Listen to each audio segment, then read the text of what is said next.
Selamat mendengarkan salah satu program di MG Radio Network, Inspiring Around, Never Get Tired of Inspiring. Nah, Inspiring Around kali ini akan membagikan kisah-kisah yang menarik dari berbagai daerah di Indonesia dan juga dunia. Semua cerita akan membangkitkan semangat kita semua untuk menebar inspirasi dan manfaat bagi sesama. Selamat bergabung di Inspiring Around edisi Kamis 19 Agustus 2021 bersama saya, Geva Tanjung. MG Listeners, 2 hari sesudah peringatan Hari Kemerdekaan Indonesia, Presiden Indonesia Joko Widodo mengukuhkan para Purna Paskibraka sebagai Duta Pancasila. Nah, Presiden mengatakan hal itu dilatar belakangi keinginannya agar nilai Pancasila diterapkan secara kekinian. Kita dengarkan secara utuh apa saja yang Presiden sampaikan pada para Purna Paskibraka. Kembali lagi, kenapa saudara-saudara semuanya dijadikan Duta Pancasila? Kita ingin Pancasila ini menjadi ideologi yang bekerja, sehingga harus kita bumikan dalam kehidupan kita sehari-hari. Bukan hanya slogan, bukan hanya hafalan seperti tadi disampaikan oleh Bu Mega, tapi nilai-nilai yang terkandung, nilai-nilai luhur yang terkandung di dalamnya harus menjadi panduan, harus menjadi inspirasi bagi seluruh anak bangsa dalam karya nyata di dalam kehidupan bermasyarakat, berbangsa, dan bernegara. Dan kita tahu, kita semuanya tahu negara ini negara yang sangat besar. Bukan besar, sangat besar. Penduduk kita nomor 4 di dunia, sudah 270 juta.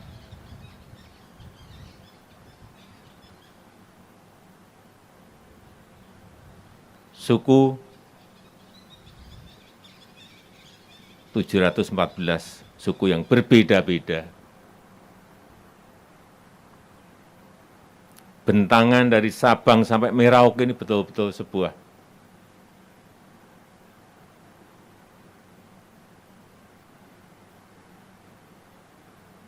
bentangan yang sangat-sangat panjang. Saya pernah terbang dari Banda Aceh langsung ke Wamena, 9 jam 15 menit. 9 jam 15 menit itu naik pesawat. Kalau jalan kaki berapa tahun?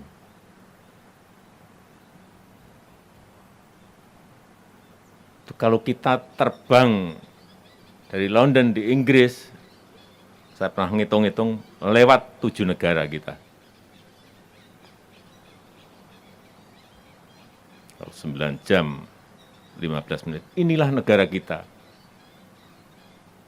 Beragam,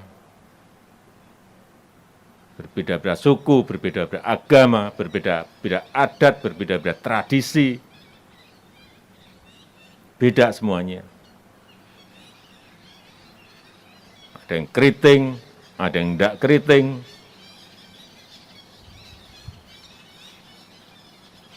Warna kulit berbeda-beda. Enggak ada negara yang seberagam kita ini, enggak ada. Siapa yang bisa mempersatukan? Ya, ideologi kita.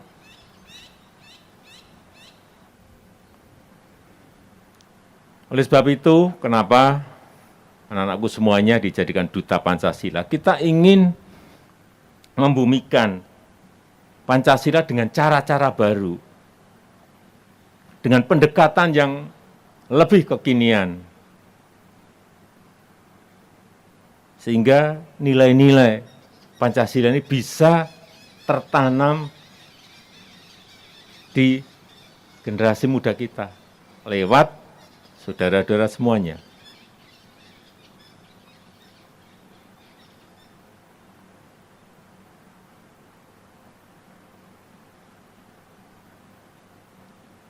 Karena tanpa itu, kita nggak bisa membayangkan negara sebesar ini.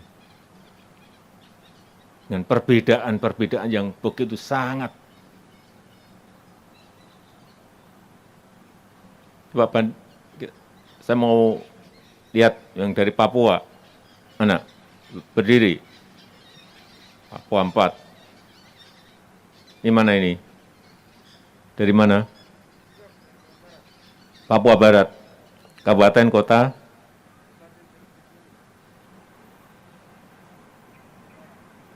Papua Barat di Kabupaten Teluk Bintuni. Ya, ini Papua Jayapura Kota. Ya, Papua Barat, Teluk Bintuni sama. Papua.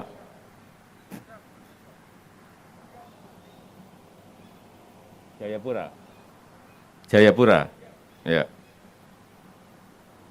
Ini di tempat Indonesia bagian timur di mana matahari terbit.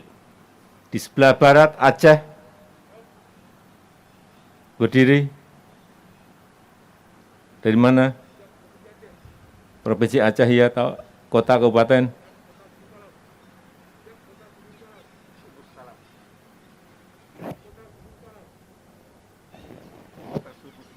Subuh Salam.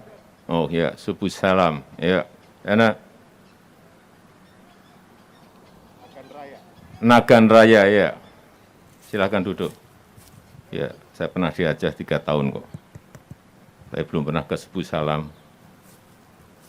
Ke Nagan Raya kelihatannya pernah. Betapa sekali lagi, betapa negara ini, negara yang sangat luas.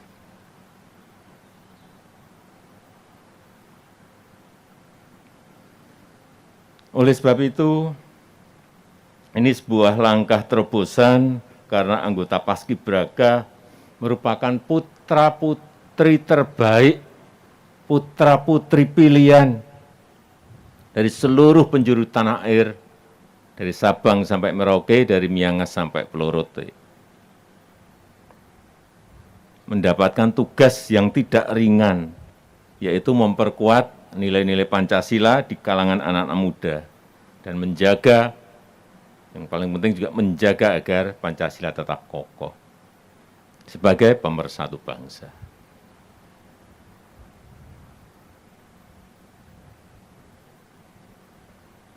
Saya menaruh harapan besar terhadap saudara-saudara semuanya sebagai duta Pancasila, karena saya tahu saudara-saudara semuanya memiliki talenta yang hebat, dan kita tahu juga kawan-kawan, sahabat-sahabat, saudara-saudara juga banyak yang memiliki talenta yang hebat, baik di bidang olahraga, di bidang sains, di bidang seni budaya. Ya. Inilah saya kira kekuatan kita ke depan yang terus harus kita rawat, dan saya harapkan saudara-saudara nanti bisa menjadi motivator bagi anak-anak muda yang lainnya, berbagi pengalaman, mendorong prestasi, membentuk kesadaran akan nilai-nilai, dan tergerak untuk merajut simbol-simbol persatuan menjadi pelopor perubahan dan kemajuan yang bermanfaat bagi nusa, bangsa, dan negara. Saya rasa itu yang bisa saya sampaikan pada kesempatan yang kayak ini. Sekali lagi saya sangat bangga, negara sangat bangga memiliki putra-putri terbaik, saudara-saudara semuanya. Selamat bertugas sebagai duta Pancasila. Terima kasih. Saya tutup. Wassalamualaikum warahmatullahi wabarakatuh. Ya, MG listeners, kita baru saja mendengarkan pidato Presiden Joko Widodo ketika mengukuhkan Duta Pancasila. Melalui para purna Paskibraka, Presiden ingin menggelorakan semangat pemuda di Indonesia untuk menerapkan nilai-nilai Pancasila. Kita akan berbicara dengan salah seorang Paskibraka, tapi sebelumnya saya akan informasikan untuk MG listeners fakta di balik Paskibraka. Paskibraka sendiri adalah singkatan dari Pasukan Pengibar Bendera Pusaka. Gagasan Paskibraka muncul menjelang hari ulang tahun kedua kemerdekaan Republik Indonesia pada tahun 1946. Presiden Soekarno memerintahkan Mayor Hussein Mottahar untuk mempersiapkan upacara kenegaraan peringatan proklamasi kemerdekaan RI pada 17 Agustus 1946 di halaman Istana Presiden Gedung Agung Yogyakarta. Mayor Mottahar menunjuk 5 pemuda-pemudi asli Yogyakarta untuk mengibarkan bendera. Mottahar berpikir untuk menumbuhkan persatuan bangsa, pengibaran bendera sebaiknya dilakukan para pemuda Indonesia. Nah, formasi Paskibraka mulai dikembangkan pada tahun 1967.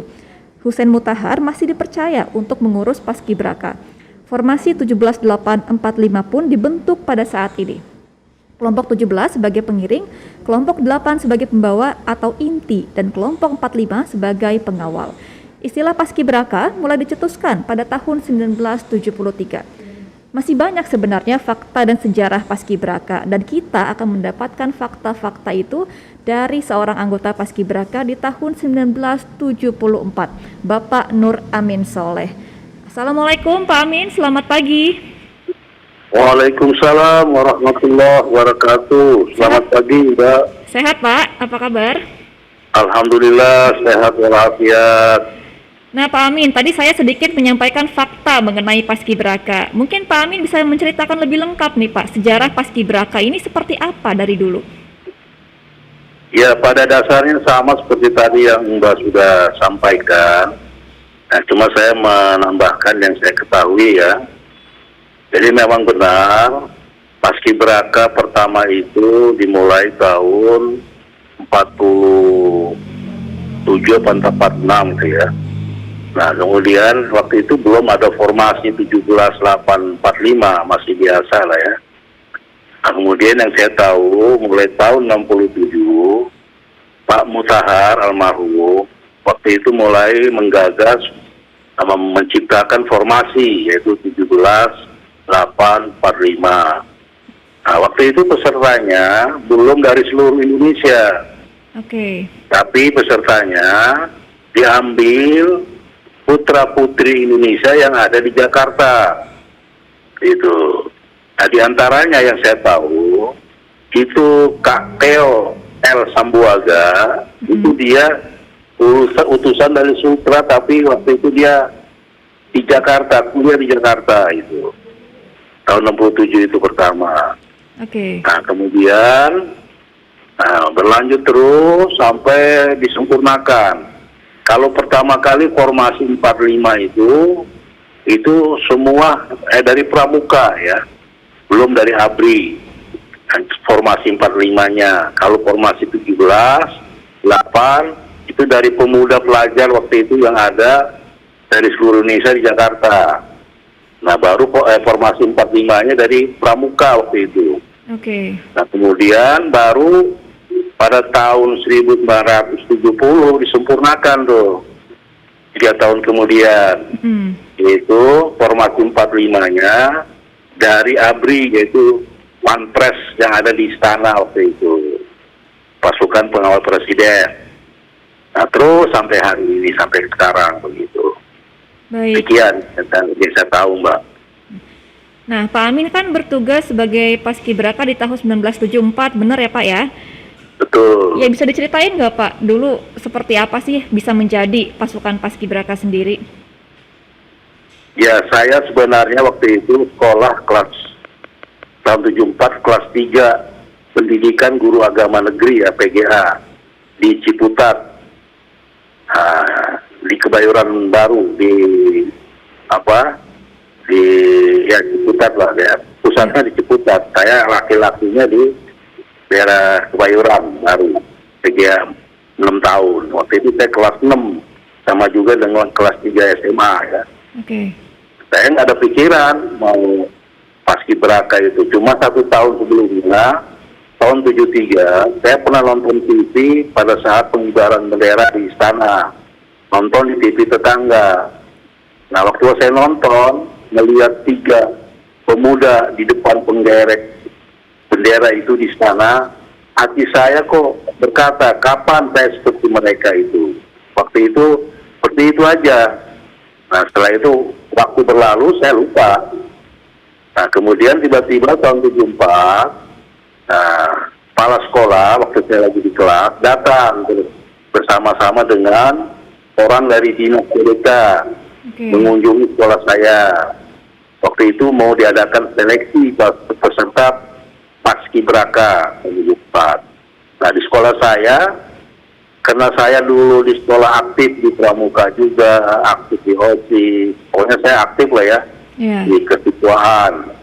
Nah, kepala sekolah mungkin waktu kepala dinas PDK meminta calon dari sekolah saya untuk diseleksi tingkat DKI, nah nggak ada pikiran lain mungkin di sekolah, dia datang ke kelas saya itu. Nah, saya waktu itu biasa lagi belajar. Nah, tiba-tiba kepala sekolah mengumumkan dari dinas PDK ada datang mau memilih di antara kalian sebagai seleksi Paskibraka. Saya waktu itu biasa aja, nggak ada pikiran macam-macam ya. Nah, tiba-tiba kepala sekolah menunjuk saya itu. Nah, ini aja saudara Nur Amin, dia berdiri coba. Nah, saya berdiri, diminta berdiri. Nah, kemudian semua orang melihat kepada saya waktu itu, termasuk dinas dari PDK waktu itu sama namanya Pak Sambogo, itu ingat saya itu. Oke, itu kelas berapa? Pas kelas berapa itu? Kelas 3 saya, kelas 6 PGA sama dengan kelas 3 SMA ya. PGA itu pendidikan beragama. Nah, kemudian saya dipilih tuh, waktu ditunjuk, belum dipilih ya ditunjuk oleh kepala sekolah. Akhirnya Pak Sambogo melihat penampilan saya, fisik saya, mungkin dia orang yang berpengalaman juga di Pramuka. Akhirnya saya disetujui untuk ikut seleksi di tingkat DKI itu. Waktu itu. Nah, akhirnya saya tidak lama dipanggil untuk ke dinas PDK, waktu itu masih di mana ya, di namanya di Pramuka itu, di dekat Salemba itu kantornya. Nah, diseleksi lah waktu itu saya tingkat DKI.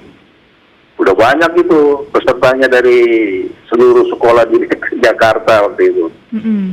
Nah, seleksi biasa lah, saya ikut biasa seleksi akademik, kemudian seleksi psikotes, kemudian terakhir seleksi fisik ya, PBB dari pagi sampai sore itu waktu itu saya ingat tuh, istirahat 1 kali zuhur di Soma ya.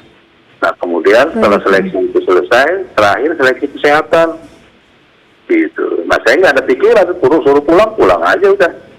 Nah, seminggu kemudian ada surat ke sekolah saya itu, ternyata saya dinyatakan lulus, dipilih begitu Mbak. Baik, berarti banyak ya Pak, cukup yang harus dilalui seperti psikotes, tes kesehatan. Nah, Bapak kan juga menggagas sebagai Purna Paskibraka nih Pak saat ini. Apa sih Pak tujuan ketika membangun Purna Paskibraka itu? Ya, saya pada tahun 76 setelah saya selesai mengikuti program pertukaran pemuda Asia Tenggara yang disponsori oleh Jepang dengan kapal laut Nippon Maru. Nah, waktu itu saya terbesit di dalam pikiran saya itu, ini kan udah sekian lama nih program-program begini dilakukan oleh pemerintah. Kemudian saya merasakan dampak positifnya sangat besar gitu ya. Terutama yang saya rasakan itu diri saya sendiri, terutama di Paskibraka, terutama dampak disiplin, pembentukan sikap mental perilaku sebagai seorang pemuda gitu ya. Positif sekali saya rasakan hasil dari pembinaan Paskibraka ini. Nah, kita kan di base camp selama kurang lebih 1,5 bulan ya, dari pertengahan Juli sampai akhir Agustus waktu itu. Baik. Saya rasakan dampaknya tidak begitu dalam gitu. Saya berkesan bertemu dengan teman-teman dari seluruh Indonesia, berbagai macam latar belakang. Kita bersatu, berkumpul. Kita seperti satu keluarga waktu itu. Nggak ada perbedaan. Jadi begitu teratanya. Oke, nah Pak, kalau kegiatannya hingga saat ini apa saja Pak di Purna Paskibraka? Ya, sejak tahun 76 saya menginisiasi membentuk alumni. Waktu itu namanya Reka Purna Paskibraka. Kemudian kita sempat ngadain reuni ini pertama di gedung DPRD DKI Jakarta atas izin gubernur. Waktu itu lupa saya gubernurnya itu tahun 74 ya. 76 ya. Nah, kemudian kita adakan reuni. Nah, setelah reuni, kemudian kita sempurnakan, kita adakan pertemuan untuk menyempurnakan, kita bikin anggaran dasar rumah tangga bagaimana layaknya organisasi kemasyarakatan lah ya. Nah, waktu itu kita bentuk dari seluruh utusan daerah. Nah, waktu itu bermusyawarah di Taman Mini Indonesia Indah itu. Kita dapat fasilitas juga dari pengurus Yayasan Taman Mini Indonesia Indah. Kita bertemulah seluruh Indonesia itu. Nah, kita bikinlah program-program konkret gitu ya. Nah, di antaranya sampai hari ini masih berjalan program yang kita gagas itu adalah membentuk paskibra di sekolah. Baik. Mulai SMP sampai SMA. Tujuannya apa? Agar anak-anak SMP, anak-anak SMA ini sebagai generasi muda Indonesia yang akan datang, dia menjiwai secara langsung bagaimana pembentukan karakter building melalui pembinaan paskibraka yang kami alami itu. Kami salurkan melalui sekolah-sekolah. Akhirnya disetujui itu program itu. Sampai hari ini itu berjalan tuh. Ada paskibra di SMP kan, ekstrakurikulernya. Ada paskibra di SLTA, ekstrakurikulernya. Nah, sampai ini berjalan di daerah-daerah Indonesia itu. Itu yang kami, alhamdulillah ya, kami hasilkan dari hasil musyawarah itu. Begitu Mbak. Baik, berarti membuat paskibraka tetap prestis hingga saat ini ya Pak. Nah, Iya. ada nggak Pak pesan atau tips and trik nih Pak bagi para pemuda MG listeners yang ingin menjadi paskibraka? Ya, kalau pesan saya kepada generasi muda, terutama anak-anak sekolah tingkat SLTA ya, janganlah pernah tidak bermimpi gitu ya. Mulai kita mimpilah dengan yang tinggi gitu. Apa cita-citamu, apa keinginanmu? Awali dengan mimpi, dengan cita-cita. Mau jadi paskibraka, mimpilah dengan itu. Mau jadi apapun kebaikan untuk karir dan cita-cita kalian, mulailah dengan mimpi dan keinginan. Gitu. Dari situ, akhirnya kita usaha. Kalau mau paskibraka, kan sekarang ada paskibra di SMP dan SMA. Masuk ekstrakuler paskibraka gitu. Baik. Dari mulai SMP sampai SMA. Jangan ambil ekstrakuler yang lain. Kalau mau cita-citanya sebagai jadi paskibraka. Nah, kemudian persyaratan fisik harus sehat, harus kuat, tahan mental. Itu dididik melalui pelatihan PBB baris per baris. Baik. Nah, itu melalui ekstrakurikuler. Alhamdulillah banyak tuh dari contohnya di Purwakarta ya. Itu yang saya tahu dari hasil seleksi paskibra daerah. Itu umumnya dari anak-anak yang mengambil ekstrakurikuler paskibra daerah di sekolah itu SMA ya. Itu mereka lulus saya seleksi kabupaten, kemudian lulus dikirim ke provinsi 2 orang, lulus seleksi provinsi, dan mereka lulus internasional. Nah, semua itu diawali dari mereka pilih ekstrakurikuler paskibra di sekolah gitu. Kalau kita menjadi paskibraka gitu ya. Itu Mbak, tapi memang persaingannya ketat Mbak, nggak gampang gitu. Ya betul. Baik Pak Amin, sangat menginspirasi sekali ya, berarti mimpi dan juga diselarasi dengan fisik yang kuat ya Pak untuk bergabung menjadi anggota paskibraka. Baik, terima kasih sekali Pak Amin atas bincang-bincangnya pagi ini, sangat menginspirasi bagi MG listeners yang ingin menjadi paskibraka. Tetap semangat Pak dan semoga sukses terus ya Pak Purna Paskibraka ini ke depannya. Amin. Baik, selamat pagi Pak, sehat selalu. Pagi. Oke, MG listeners, tadi kita baru saja berbincang tentang Duta Pancasila yang diberikan pada para pemuda di Purna Paskibraka dan juga semangat dari anggota Paskibraka agar tetap berjiwa muda hingga saat ini. Tetap di Inspiring Around, never get tired of inspiring.